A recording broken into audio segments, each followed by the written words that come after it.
পাকিস্তানের সেনাপ্রধান জেনারেল আসেম মুনির প্রতিবেশী দেশ শ্রীলঙ্কা সফর করবেন বলে শোনা যাচ্ছে।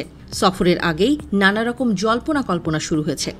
আনুষ্ঠানিকভাবে এটিকে কূটনৈতিক সফর বলা হলেও প্রশ্ন উঠছে, এটা কি শুধু একটা সাধারণ সফর, নাকি শ্রীলঙ্কার মতো দক্ষিণ এশিয়ার কৌশলগত দেশে পাকিস্তানের প্রভাব প্রদর্শনের অংশ?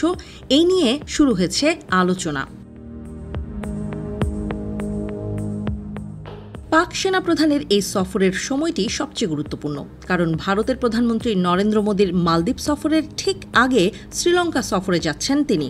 এই সময়েই বঙ্গোপসাগরে চীনের গোপন মেরিটাইম মিশন, তুরস্কের সামরিক গতিবিধি বৃদ্ধি এবং বাংলাদেশের অবস্থান পরিবর্তনের মতো নানা কৌশলগত বিষয় সামনে আসছে। তাই কূটনৈতিক মহলে পাকিস্তানি সেনাপ্রধানের শ্রীলঙ্কা সফরকে একটি বিশেষ নজরেই দেখা হয়েছে। সফরের সূচিতে শ্রীলঙ্কার শীর্ষ প্রতিরক্ষা ও সরকারি নেতাদের সঙ্গে দেখা করার কথা রয়েছে তার। যখন পাক সেনাপ্রধান মুনিরের হেলিকপ্টার শ্রীলঙ্কার সবুজ প্রকৃতির ওপর দিয়ে ওড়ার পরিকল্পনা করছে, ঠিক তখনই ভারতের পূর্ব উপকূলে সমুদ্রের ওপর এবং নিচে আরও গভীর পরিবর্তন ঘটছে। ভারতের শীর্ষ সংবাদ মাধ্যম ইকোনমিক টাইমসের একটি প্রতিবেদন অনুসারে ফরাসি সংস্থা আনসিন ল্যাবসের একটি স্যাটেলাইট গোয়েন্দা জরিপ চীনের কার্যকলাপকে উদ্বেগজনক হিসেবে মন্তব্য করেছে। কারণ বঙ্গোপসাগরে কয়েকদিন ধরে কাজ করা একটি চীনা গবেষণা জাহাজ ইচ্ছাকৃতভাবে তার অটোমেটিক আইডেন্টিফিকেশন সিস্টেম বা AIS বন্ধ করে রেখেছিল।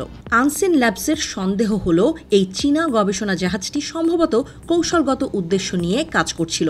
এই তথ্য সাবমেরিন করিডোর ম্যাপিংয়ে চীনের আগ্রহ নিয়ে পশ্চিমা মিত্রদের ক্রমবর্ধমান উদ্বেগকে বাড়িয়ে তুলেছে।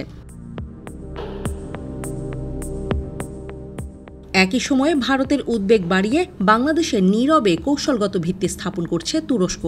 গত মঙ্গলবার বাংলাদেশ সেনাবাহিনী ফেসবুকে নিশ্চিত করেছে যে প্রতিরক্ষা সহযোগিতা গভীর করতে ঢাকায় বাংলাদেশের সেনাপ্রধানের সঙ্গে দেখা করেছেন তুরস্কের প্রতিরক্ষা শিল্পের সচিব হালুক গুরগুন। দুই দেশের মধ্যে প্রযুক্তিগত লেনদেন এবং সামরিক হার্ডওয়্যার উন্নয়ন নিয়ে আলোচনা হয়েছে বলে জানা গেছে। এছাড়া বাংলাদেশের অন্তর্বর্তী সরকারের চীনমুখী অবস্থান ভারতকে আরও ভাবিয়ে তুলেছে। ভারত ও তার পশ্চিমা মিত্রদের শঙ্কা, ভারতীয় উপমহাদেশে প্রভাব বিস্তার করতে চীন, পাকিস্তান, বাংলাদেশ এবং তুরস্ক একটি কৌশলগত ঐক্য গড়ে তুলছে। তারা বিশ্বাস করে চীন ভারত মহাসাগরে নিজেদের উপস্থিতি বাড়াচ্ছে, আর তুরস্ক ভারতের আশেপাশে ড্রোন সরবরাহ করছে এবং প্রতিরক্ষা সম্পর্ক গড়ে তুলছে। এর মধ্যেই আবার নীরবে ভারতের প্রতিবেশী অঞ্চলে সুসম্পর্ক তৈরি করছেন পাকিস্তানের সেনাপ্রধান। আপাতদৃষ্টিতে এই বিষয়গুলো বিচ্ছিন্ন মনে হতে পারে, তবে ভূরাজনৈতিক এবং কূটনৈতিক বিশ্লেষকরা মনে করছেন চীন, পাকিস্তান, তুরস্ক এবং বাংলাদেশের এই ঐক্য ভারতের জন্য নতুন এক উদ্বেগের জন্ম দিতে পারে।